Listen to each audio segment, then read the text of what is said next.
নমস্কার বন্ধুরা, আপনাদের সকলকে স্বাগত আর একটি নতুন ভিডিওতে। এই ভিডিওতে বন্ধুরা বেশ কিছু আপডেট দেওয়া রয়েছে, যেমনটা কি ভারতীয় দলের কোচ ইগর স্টিমেচকে নিয়ে ও তার পাশাপাশি বেশ কিছু ট্রান্সফার আপডেট দেওয়া রয়েছে এই ভিডিওতে। তার আগে বন্ধুরা, চ্যানেলে যদি আপনি নতুন এসে থাকেন তাহলে চ্যানেলটিকে সাবস্ক্রাইব করে ভিডিওটিতে অবশ্যই একটি লাইক করে দেবেন। তো বন্ধুরা, এবার বেশি কথা না বাড়িয়ে ভিডিওটি শুরু করা যাক। প্রথম আপডেটটি দেওয়া যাক বন্ধুরা, ভারতীয় দলের হেড কোচ ইগর স্টিমেচকে গতকাল কিন্তু স্যাক করে দেওয়া হয়েছে।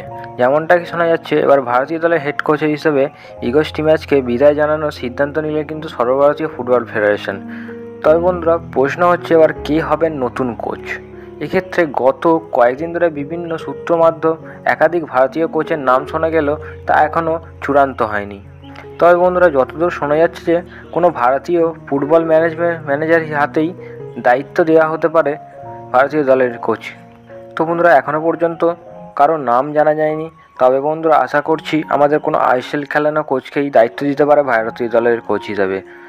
তো এই আইএসএল খেলানো কোচের মধ্যে তুমি কাকে কোচ করতে চাইবে ভারতীয় দলের, অবশ্যই কমেন্টে জানিয়ে যাবেন। তো বন্ধুরা, এবার আসি পরবর্তী আপডেটে। ইস্টবেঙ্গল দলকে নিয়ে বন্ধুরা আপডেটটি রয়েছে। ইস্টবেঙ্গল দল বন্ধুরা তারা বিনীত রায়ের পাশাপাশি আপুইয়াকে নেওয়ার চেষ্টা করছে। তবে যতদূর খবর রয়েছে, বিনীত রায়কে পায় নিশ্চিত করে ফেলেছে পাঞ্জাব এফসি। তবে আপুইয়াকে পাওয়ার জন্য অলআউট ঝাঁপিয়েছে কলকাতা ময়দানের দুই প্রধান ক্লাব, ইস্টবেঙ্গল ও মোহনবাগান দল।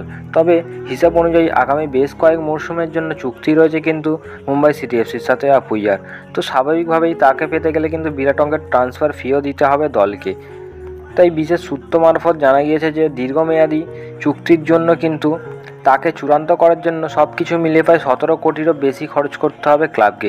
কিন্তু সময়ের সাথে তাল মিলিয়ে বর্তমানে আর অনেকটাই বেড়ে গিয়েছে তার পরিমাণ। মনে করা হচ্ছে সেই সংখ্যা গিয়ে দাঁড়িয়েছে 20 কোটির কাছাকাছি, যার ফলে আপুইয়াকে নিয়ে এখনও হয়তো চূড়ান্ত সিদ্ধান্ত নিতে চাইছে না ইস্টবেঙ্গল দল। তবে বন্ধুরা, মোহনবাগান দলও কিন্তু তারা জিকসানকে নেয়ার ব্যাপারে বেশি অ্যাডভান্স স্টেজে কথা চালাচ্ছে, যেমনটা কি শোনা যাচ্ছে। আর আমারও ব্যক্তিগত মতামত অনুযায়ী আপুইয়ার থেকে জিকসান কিন্তু বেটার প্লেয়ার। তো সেই মতো মোহনবাগান দল কিন্তু জিকসানের মতো প্লেয়ারকে গত সিজন ধরে নেওয়ার চেষ্টা করছে। আশা করছি এই সিজনে জিকসানকে কনফার্ম করে ফেলবে মোহনবাগান দল। তো বন্ধুরা, এবার যে আপডেটটি দেবো আপনাদেরকে জামশেদপুর এফসির দলের গোলরক্ষক টিপি রায়হানেসকে নিয়ে। তাই গত সিজনে জামশেদপুর হয়ে দলের 3 কাঠই সামলেছেন এই টিপি রায়হানেস। মোট 20টি ম্যাচ খেলেছেন, 5টি ক্লিনশিট ছিল এই গোলরক্ষকের, যদিও সেখানে 27টি গোলও হজম করতে হয়েছিল তাকে, যা নিঃসন্দেহে বড়সড় ধাক্কা ছিল দলের কাছে। তাই হিসাব অনুযায়ী গত মাসের শেষেই তার সঙ্গে চুক্তি শেষ হয়ে গিয়েছে ক্লাবের। অবশেষে গত সোমবার রাতে তাকে বিদায় জানানো হলো ক্লাব থেকে। তো বন্ধুরা, জামশেদপুর এফসি এই গোলরক্ষককে কিন্তু রিলিজ করেছে তাদের দল থেকে। তো বন্ধুরা, এবার লাস্ট যে আপডেটটি দেবো আপনাদেরকে বেঙ্গালুরু এফসিকে নিয়ে। তো বন্ধুরা, কিছুদিন আগেই বেঙ্গালুরু এফসি থেকে রিলিজ করে দেওয়া হয়েছে জাভি হার্নান্ডেজকে।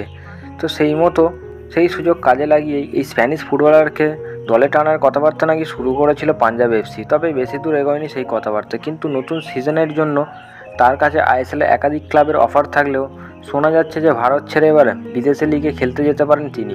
তো সেই মতো জাপানের পাশাপাশি অস্ট্রেলিয়ার ক্লাবের তরফ থেকেও নাকি প্রস্তাব পাঠানো হয়েছে তার কাছে। তাই এখনও কোনো চূড়ান্ত সিদ্ধান্ত নেয়নি। নতুন সপ্তাহ শেষের দিকেই নতুন দলে যোগ দিতে পারেন এই ফুটবল প্লেয়ার। তো সেই মতো তিনি কিন্তু আর কোনো রকম আইএসএলের ক্লাবে কিন্তু আর খেলতে দেখা যাবে না তাকে। তো বন্ধুরা, ভিডিওটা এতটুকুই। আশা করছি বন্ধুরা ভিডিওটা আপনাদের ভালো লেগেছে। যদি ভালো লেগে থাকে ভিডিওটিতে অবশ্যই একটি লাইক করে দিন। তো বন্ধুরা, দেখা হচ্ছে পরবর্তী ভিডিওতে।